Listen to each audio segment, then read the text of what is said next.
Dear friends, based on my calculations, we can increase our rating from 1,500 to 2,500 within 1 to 1.5 years with consistency, effort, and self-belief.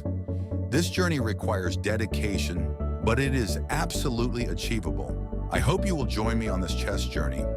Throughout this process, I will be working on the opening, middle game, and endgame. The time I dedicate daily is neither too much for anyone to handle, nor too little to be ineffective for chess improvement.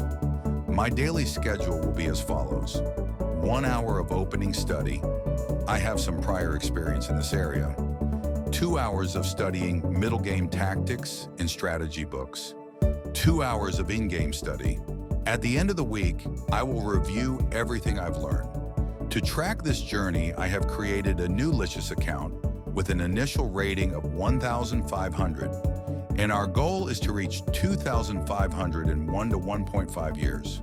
Recommended study plan. Before starting this journey, I recommend reading My System by Aaron Nimzowitsch.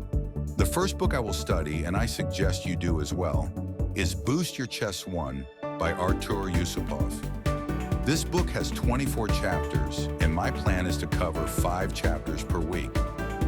The second book I will be studying for endgames is Fundamental Chess Endings by Karsten Müller and Frank Lamprecht, which I will read for 2 hours daily. If you are serious about improving in chess, I highly recommend studying these books alongside me. At the end of each week, I will share a brief summary of what I have learned and play a game on Lichess. Thank you for being part of this journey.